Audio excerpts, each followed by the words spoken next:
অবশেষে কঠিন কিছু শর্তের বিনিময়ে Robert Downey Junior Marvel Cinematic ইউনিভার্সে ব্যাক করেছে সর্বকালের সেরা ভিলেন চরিত্র ডক্টর ডুম হিসেবে।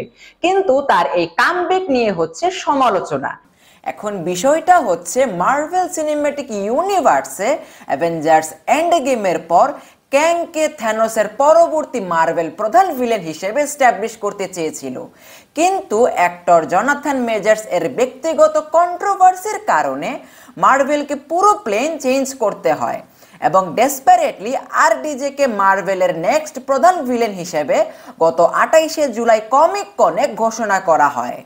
এখন আপনার কি মনে হয় রবার্ট ডাউনি জুনিয়র যেখানে মার্ভেল সিনেম্যাটিক ইউনিভার্সে দ্বিতীয়বারের মতো কামব্যাক করতেই চায়নি, সে হুট করে কেনই বা ফিরে এলো?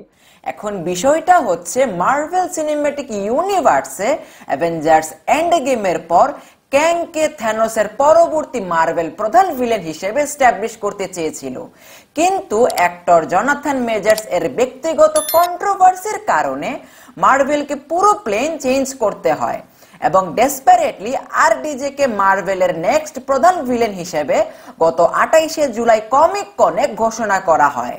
এখন আপনার কি মনে হয় আরডিজে যেখানে এন্ড গেমের পর কখনো মার্ভেলে ব্যাক করতে চায়নি, সেখানে উনি হুট করে মার্ভেলে জয়েন কেন করলো?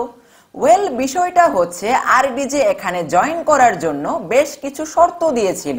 তার মধ্যে অন্যতম ছিল আরডিজে মার্ভেলের যে দুটি মুভিতে ভিলেন হিসেবে অ্যাপিয়ারেন্স দিবে সে দুটি মুভির ডিরেক্টর হতে হবে রুসো ব্রাদার্স, যারা অ্যাভেঞ্জার্স ইনফিনিটি ওয়ার এবং অ্যাভেঞ্জার্স এন্ড গেম ডিরেক্ট করেছিল। পাশাপাশি তাকে একটি প্রাইভেট জেট দিতে হবে। তৃতীয়ত, তাকে একটি প্রাইভেট সিকিউরিটি টিম দিতে হবে। এখন গুঞ্জন রয়েছে রবার্ট ডাউনি জুনিয়র যে পারিশ্রমিকটি চার্জ করছেন সেটি হচ্ছে $100 মিলিয়ন, অর্থাৎ 1100 কোটি টাকা। ওয়েল, বিষয়টা হচ্ছে আরডিজে এখানে জয়েন করার জন্য বেশ কিছু শর্ত দিয়েছিল। তার মধ্যে অন্যতম ছিল আরডিজে মার্ভেলের যে দুটি মুভিতে ভিলেন হিসেবে অ্যাপিয়ারেন্স দিবে সে দুটো মুভির ডিরেক্টর হতে হবে রুসো ব্রাদার্স, যারা অ্যাভেঞ্জার্স ইনফিনিটি ওয়ার এবং অ্যাভেঞ্জার্স এন্ড গেম ডিরেক্ট করেছিল। পাশাপাশি তাকে একটি প্রাইভেট জেট দিতে হবে। তৃতীয়ত, তাকে একটি প্রাইভেট সিকিউরিটি টিম দিতে হবে এবং সিনেমার দুইটি ট্রেলার রিলিজ করার আগে আরডিজে কে দেখাতে হবে এবং তার অ্যাপ্রুভাল নিতে হবে। শুধু এটাই নয়, আগামী বছর অর্থাৎ 2025 সালে ফ্যান্টাস্টিক ফোর নামক যে মুভিটি রিলিজ পাচ্ছে সেখানে পোস্ট ক্রেডিট দৃশ্যে নাকি ডক্টর ডুমকে দেখানো হবে এবং সেই পোস্ট ক্রেডিট দৃশ্যের জন্য আরডিজে যে অ্যামাউন্টটি নিতে যাচ্ছে সেটি নিয়ে মার্ভেল ফ্যান্সরা রবার্ট ডাউনি জুনিয়রের উপর ক্ষিপ্ত না হলেও টেলিভিশন অ্যাক্টর অ্যাক্ট্রেসরা সমালোচনা করছে।